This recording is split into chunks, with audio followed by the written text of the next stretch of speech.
Hello viewers, I hope you all are well.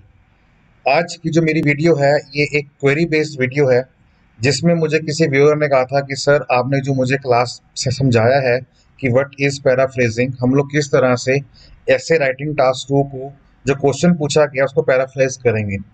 और साथ में उसने पूछा था कि अगर मेरे पास समय हो और अगर बता सको कि हाँ, पैराफ्रेजिंग के साथ साथ मुझे अगर ऐसे राइटिंग करनी है तो मैं किसको किस तरह से कर सकता हूँ ताकि उनको आइडिया हो जाए।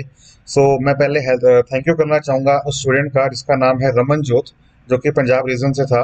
उसकी मुझे पर्सनली कॉल आई थी और मैं उसी के ऊपर आज आपको बताने वाला हूँ कि पैराफ्रेज किस तरह से करेंगे और किस किस गलतियों से बचना है हमें और क्या टेक्निक यूज करेंगे जिससे हमारा सभी काम सभी टास्क पूरे हो जाए। अच्छा बैंड स्कोर करने के लिए पहले आपको जानना बहुत जरूरी है कि हमें जो उसकी लेंथ है एटलीस्ट 254 वर्ड्स, ये हमें पूरी करनी है। अगर हम अपनी लेंथ को पूरा नहीं करेंगे तो बैंड डिडक्ट होगा ही होगा। सेकंड, जो हमारा टास्क अचीवमेंट है वो हमारा प्रॉपर होना चाहिए। जो हमसे एग्जामिनर ने पूछा है हमें उसका जवाब देना है। अगर हम नहीं देंगे तो भी हमारे बैंड कम होंगे।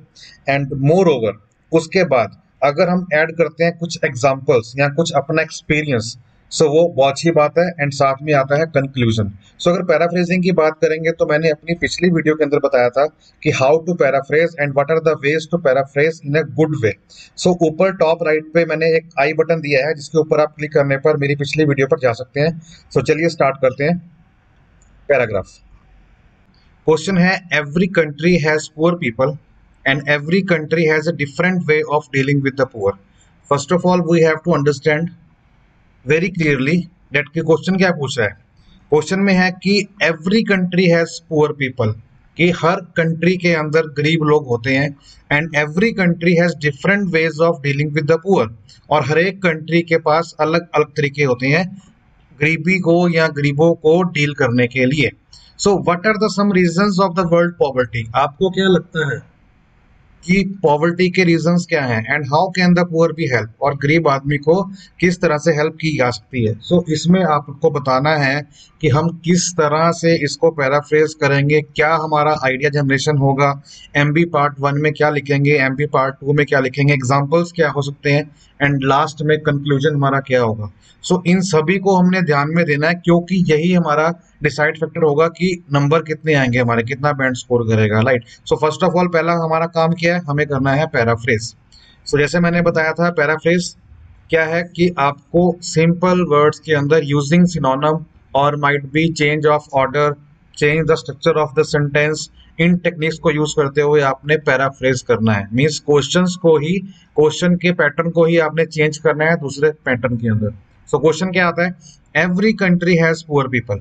अगर मैं सिनोनिम की बात करूं बहुत से स्टूडेंट्स गलती ये करते हैं कि ट्राई करते हैं कि सिनोनिम लगाते जाएं लगाते जाएं लगाते जाएं। For example every, every means हर, कंट्री मींस नेशन, ठीक है, पुअर मींस पॉवर्टी, है ना, people means mankind, humankind, ठीक है, डिफरेंट मींस सेवरल। तो there is no need to change such kind of words.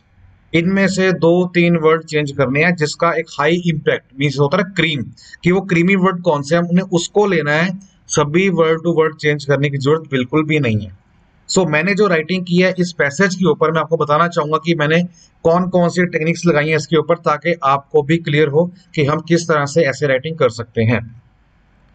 Every country has poor people, कि हर एक कंट्री के पास पुअर पीपल होते हैं।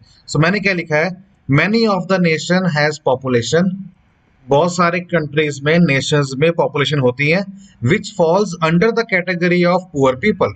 इससे क्या हुआ, इस लाइन से जो है जिसमें 5-6 वर्ड्स थे उसको रिप्लेस कर दिया मैंने मल्टीपल वर्ड्स के साथ, जिससे मेरी लेंथ एक्सपेंड हो गई। ठीक है।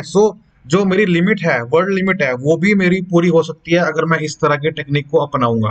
क्वेश्चन में क्या है कि every country has different way of dealing with the poor and the authorities has a variety of way to deal with the poor mankind. इसका मतलब क्या है कि अथॉरिटीज के पास बहुत सारे रास्ते हैं उनसे डील करने के लिए। हाउएवर, हालांकि there are many grounds that depict the reason of poverty. बोल रहा कि हालांकि क्या है कि बहुत सारे तथ्य ऐसे हैं जो ये दर्शाते हैं कि पॉवर्टी का रीजन क्या है एट ग्लोबल लेवल में, सभी देशों में। But they can be help and I will shed light on to it that how we can help poor people. मतलब कि मैं इसके ऊपर प्रकाश डाल रहा हूं जो शो करता है कि हम गरीब आदमी की किस तरह से हेल्प कर सकते हैं।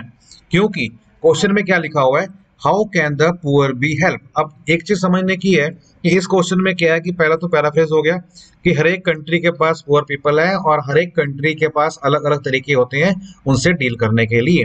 अब यहाँ पे क्वेश्चन पूछे गए हैं दो, what are the reason for the world property, कि पूरी दुनिया में पॉवर्टी का कारण क्या है, and how can the poor be help, and poor को हम किस तरह से हेल्प कर सकते हैं। सो यहाँ पे जो है आपके दो क्वेश्चंस हैं। तो जो मैं आपसे बात कर रहा था स्टार्टिंग में कि हमने MB1 लेना है MB2 लेना है। सो MB1 means main body part 1। Main body part 1 में हम लोग इस क्वेश्चन का आंसर देंगे कि रीजंस क्या है। ठीक है, अब यहाँ पे बच्चे गलती क्या करते हैं, रीजन देने के बाद वहीं पे उसका सॉल्यूशन भी डाल देंगे कि उसका कारण ये है, सो ऐसा होना चाहिए, हम अगर ऐसा करेंगे तो ऐसा हो सकता है। नहीं, उसने यहाँ पे क्वेश्चन में नहीं पूछा, उसने क्या पूछा कि व्हाट आर द रीजंस। सो आपको रीजन पकड़ने हैं एक दो या मैक्सिमम तीन, ये नहीं कि वहां पे आप लाइन लगा दोगे 6-7 रीजंस की, क्योंकि अगर आपने वहां पे 6-7 रीजन लगा दिए फिर आपको उन्हीं को एक्सप्लेन भी करना है। अगर वहां पे आप 6 लगा देंगे या 5 लगा देंगे लेकिन आप एक्सप्लेन 2 को करोगे तो वहां पे भी दिक्कत वाला काम आ जाएगा, क्योंकि वहां पे नंबर कट जाएंगे आपके, क्योंकि हमने जितने क्वेश्चन दिए थे हमने उसके आंसर ही नहीं दिए। सो 2 या 3 मैक्सिमम इनफ है। सो यहाँ पे मैंने अगर 2 रीजन दिए हैं, सो मैं अगले MB पार्ट 2 के अंदर जो है मैं उसके रीजन दूंगा कि how can the poor be help, means मैं उसको किस तरह से उनकी मैं हेल्प कर सकता हूँ। मीन्स पहला क्वेश्चन क्या हो गया, what are the reasons, and second क्या हो गया, how can the poor be help. देखा जाए तो उसी का सॉल्यूशन आ गया। तो ये this is the problem and this is the solution. So this question belongs to problem solving. So मुझे क्या बताना है, give reasons for your answer. जो मैं आंसर देना चाह रहा हूं इस पैराग्राफ के लिए उसका रीजन क्या है, and include any relevant example from my own knowledge. So अगर मेरे लाइफ के ऊपर या मेरे एक्सपीरियंस के ऊपर अगर कोई एग्जांपल है तो मैं उसको बताऊं। सो यहाँ पे जैसे मैंने स्टार्ट किया था पैराफ्रेजिंग में, so many of the nation has its population fall under the category of poor people and their authorities has a variety of ways to deal with the poor mankind. However, there are many grounds that depict the reason of poverty globally, but they can be helped, and I will shed light onto it that shows clearly how can we help poor people, कि हम एक गरीब आदमी की help किस तरह से कर सकते हैं। So this is all about paraphrasing, कि इस क्वेश्चन को पैराफ्राइज कर दिया मैंने इस number of words and number of lines के अंदर। So, अब हम उठाएंगे हम क्या, MB1 means what are the reason for the world poverty. World poverty के लिए रीजन क्या है उसके ऊपर बात करते हैं। सो मैंने क्या, टू इम्बार्क अपॉन। ठीक है, ये क्या होता है, दीज ये जो वर्ड्स हैं जो लाइंस हैं आपको ये मैं आपको आने वाली वीडियोस के अंदर दूंगा कि how to start, how to end, कोई प्रॉब्लम टेक्निक है, कोई कॉजेज है, कोई रीजन है, कोई कंपैरिजन है, कोई ओपिनियन है। तो हम लोग जो स्टार्टिंग फ्रेजेस हैं वो यूज कैसे करेंगे। So these are the phrases जो हमें यूज करने हैं। There are several reasons behind the poverty at global level such as increasing population, finance crisis, lack of food and other resources। अगर मैं आपसे पूछूं कि अगर आप मुझे बताएंगे कि गरीबी का सही कारण क्या है, तो आप थोड़ा सोच के देखिए, आपके मन में 1 पॉइंट आएगा, 2 आएंगे, 3 आएंगे, 4 आएंगे, 5 आएंगे, लेकिन आपको उसमें से फिल्टर करना है कि which one is the best. तो मैक्सिमम 2 या 3 पिक करने हैं। सो मुझे क्या लगा, जो मैंने अपने दिमाग से लिखा, मुझे लगा कि रीजन क्या हो सकते हैं। रीजन जो होंगे मेरे हिसाब से वो क्या है, इंक्रीजिंग पॉपुलेशन। ये तो आपका मेन रीजन है ही है, ये तो आप आंख मीच के लगा सकते हो, क्योंकि पॉपुलेशन अगर बढ़ती जाएगी सो क्या है कि जो पॉवर्टी का लेवल है वो बढ़ता ही चला जाएगा। ये सच्चाई है। फाइनेंशियल क्राइसिस, ठीक है, भूखमरी है, लैक ऑफ फूड, खाने की कमी है, एंड अदर रिसोर्सेज। सो मैंने उसको डाल दिया अदर में। तो मेरे जो मेन पॉइंट है वो क्या है, increasing population, financial crisis and lack of food. बाकी कहाँ आ गया, अदर में आ गया। मीन्स जो मेरा फोकस होने वाला है वो 3 पॉइंट्स के ऊपर होने वाला है। वो क्या है, जनसंख्या, पैसे की कमी और खाने की कमी। अब क्या लिखा मैंने, एज पर माई थॉट की मीन्स की मेरी सोच के अनुसार जो प्राइमरी रीजन की जो मेन रीजन है बिहाइंड द पॉवर्टी इज वो क्या है, इलिटरेसी। इलिटरेसी जो है आपकी बहुत ज्यादा है उन कंट्रीज के अंदर। सो ये हमारा मेन रीजन है। सेकंड बात करें उसके बाद, the populace of the nation must be educated to understand their needs and how to obtain it by during some work.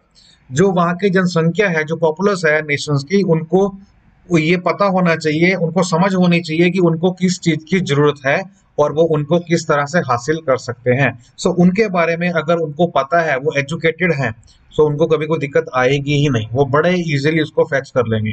लेकिन अगर पता नहीं कि राम रोसे गाड़ी चल रही है, कि जो मिल गया खा लिया, जो नहीं मिला तो किसी को ब्लेम कर लिया, उसका कोई मकसद नहीं बनता। सो अगर हम एजुकेटेड होंगे अपने राइट्स के लिए, मैं समझता हूँ गरीबी दूर हो जाएगी। People are educated and has an ability to work in an environment which definitely creates opportunity as per my experience. अगर जो पीपल हैं एजुकेटेड हैं और उनके अंदर एबिलिटी है एक ऐसे एनवायरनमेंट में काम करने की, वो डिफाइन डेफिनेटली क्रिएट करेगा अपॉर्चुनिटीज को, जो कि मेरा अपना खुद का एक्सपीरियंस कहता है। Then after that, as per my experience, I found in my nation that having a lack of skills and being an uneducated throughout their life always be a reason of poverty. दूसरा कारण जो मैं समझता हूँ अपने personal experience के साथ, वो क्या है कि गरीब उठना ही नहीं चाहता गरीबी से। वो क्यों नहीं उठना चाहता? वो उसके अंदर खुश है। क्यों? सरकार पैसा दे रही है, सरकार बेनिफिट्स दे रही है, इलाज दे रही है, राशन दे रही है, बिजली फ्री है, पता नहीं क्या क्या दे रखी है, क्या क्या स्कीम दे रखी है इनको। सो वो उस स्कीम से आना चाहते ही नहीं। ठीक है, अगर हम बात करें बैगर्स की, सो बैगर्स दिल खोल के बैगिंग करते हैं लाइट्स के ऊपर। वो चाहते ही नहीं हम काम करें, उनको कोई काम दो तो वहां से भाग के आ जाते हैं। तो ये हाल है हर एक देश का, तो वो बनना ही नहीं चाहते कुछ, तो उसमें हम क्या कर सकते हैं? उसमें कोई चीज ही नहीं है। So as per my experience, I found my nation that having a lack of skills and being an uneducated throughout their life always be a reason of poverty, because they are happy. वो उसके अंदर खुश हैं, सो उनको change नहीं चाहिए। So and they do not want to improve any more. So वो किसी भी तरह से अपने आप के अंदर इंप्रूवमेंट नहीं लाना चाहते। सो एज ए रिजल्ट होता क्या उसके कारण? Poverty becomes increasing at every corner of the world.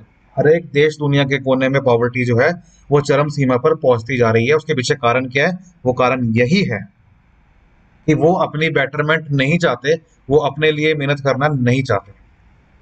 फिर हम बात करते हैं how can the poor be help. हम पुअर की किस तरह से हेल्प कर सकते हैं ताकि वो पॉवर्टी लाइन से ऊपर आए।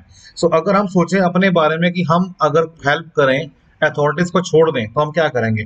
ठीक है, आपका बर्थडे है, घर में फंक्शन है, किसी को दान दक्षिणा दे आए, आटा चावल गेहूं राशन दे आए, सो उससे क्या लगता है आपको कि आप बहुत महान बन गए? ऐसा नहीं मैं समझता, बिल्कुल भी नहीं समझता। क्यों? वो एक हेल्प नहीं है, वो एक बढ़ावा है। एक बढ़ावा है उसके लिए कि आज मैंने दिया, कल कोई और देगा, परसों कोई और देगा। सो वो अपने आप को इम्प्रूव ही नहीं करना चाह रहे। अगर आपने उनको इम्प्रूव करना है तो उनके अंदर स्किल्स लेके आओ, उनके अंदर एजुकेशन पैदा करो, उनको बताओ क्या अच्छा है, क्या बुरा है, क्या आपके राइट्स हैं। अगर हम उनको बताएंगे तो वो मेच्योर होंगे, अंडरस्टैंड करेंगे चीजों को, और उसके बाद फिर वो जिंदगी को अच्छे से बिता सकेंगे। सो वो एक कारण, एक पॉइंट है जो कि वैलिड है, जो कि पॉवर्टी को दूर करने में हेल्प कर सकता है। सो मैंने क्या लिखा है देखिए, as every lock has a key, जैसे कि हमें पता है कि हर एक ताले की चाबी होती है। So we can adopt different measures to reduce the level of poverty.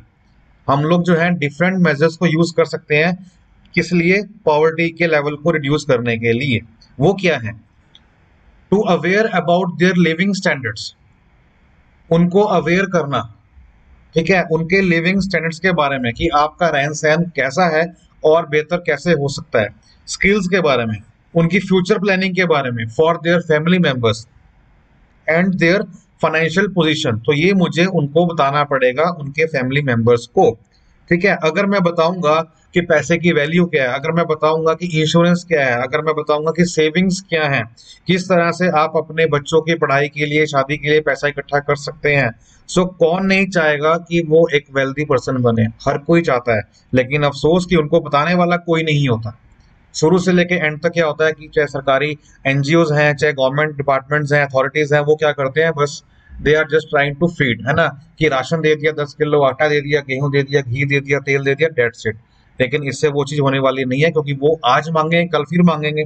सो मैं समझता हूँ, जो मेरी अपनी खुद की राय है, सोल्यूशन यही है कि उनको उनके जो स्टैंडर्ड है ऑफ लिविंग है उनके बारे में बताया जाए, उनको स्किल्स के बारे में बताया जाए, और उनकी फ्यूचर प्लानिंग के बारे में बताया जाए कि हम क्या क्या कर सकते हैं अपने फ्यूचर को लेके। So all this above mentioned point would be considered if they get educated. अगर वो educated होंगे या उनको बनाया जाएगा तभी वो समझ पाएंगे, otherwise वो नहीं समझ पाएंगे। So the poor people can be helped only by mean of getting aware and by giving education or by educating people. So we should create an opportunity to or encourage them towards education or getting skills. हमें उनको encourage करना चाहिए, एक opportunity पैदा करनी चाहिए ठीक है, ताकि वो अपनी एजुकेशन को ग्रैब करे, अपने स्किल्स को इंप्रूव करे, ताकि वो समाज में उठने बैठने के लायक हो सके। So the social economic organisations and the authority of nation would take initiative towards education. So मेरा मानना ये है कि जो गवर्नमेंट इनको दाल चावल गेहूं घी देती है, उसके साथ साथ अगर उनको वो क्या करें, एक ऐसा इनिशिएटिव स्टार्ट करें जिससे कि उनको एजुकेशन भी दी जाए, उससे बड़ी बात ही कोई नहीं है। आज की डेट में क्या है कि बोला गया है कि अप टू 8th लेवल की हर एक बच्चे को पढ़ाना है, तो बच्चे की गवर्नमेंट स्कूल में फीस भी कोई नहीं है। ठीक है, पेरेंट्स बच्चों को भेजते हैं, क्यों भेजते हैं, वहां से उनको मंथली पैसे मिलते हैं, ड्रेस फ्री मिलती है, किताब फ्री मिलती है, चलो समझ में आता है, कोई दिक्कत नहीं है। लेकिन 8th के बाद वो इमीडिएटली कई बच्चे को स्कूल से निकाल लेते हैं, वो चाहते हैं कि हमारे साथ वो लेबर का काम करें या कुछ ऐसा काम करें। सो नहीं, पढ़ाई बहुत जरूरी है, पढ़ाई करेंगे तभी आगे बात बनेगी। सो ये ऐसा मेरा सुझाव है। ठीक है, सो पॉवर्टी को दूर करना है, so every person should be educated first of all. At last conclusion की बात करें तो sum up with my thoughts, अगर मैं अपनी थॉट्स से इसको खत्म करूं तो वो क्या है कि every nation has a poverty. अब मुझे करना क्या है, जो मैं कंक्लूजन दूंगा उसको मैं उठाऊंगा कहां से, क्वेश्चन से, उसको मैं क्वेश्चन से ही उठाऊंगा और उसको खत्म करूंगा। सो मैंने यहाँ पे क्या लिखा, every nation has poverty and has different ways to deal with. हर एक नेशन के पास पॉवर्टी पॉवर्टी है एंड हर एक के पास अपना एक वे है डील करने का। So however there are several reason for the poverty at large scale, but it can be solve and controlled by getting aware through education. देखो पूरा का पूरा क्वेश्चन सेम है, बस मैंने यहाँ पे क्या डाल दिया, control by getting aware through education that can improve not only living standard but also the skills that certainly help to survive in a better way. Means मैंने स्टार्ट किया क्वेश्चन से एंड एक मैंने लिंक लिया MB1 से, एक लिया मैंने MB2 से और कंक्लूजन को खत्म कर दिया। सो याद रहे कि MB1 MB2 में से आपका जो मेन कंक्लूजन है, जो सोल्यूशन है, आपने उसको दोबारा से करना है हाईलाइट।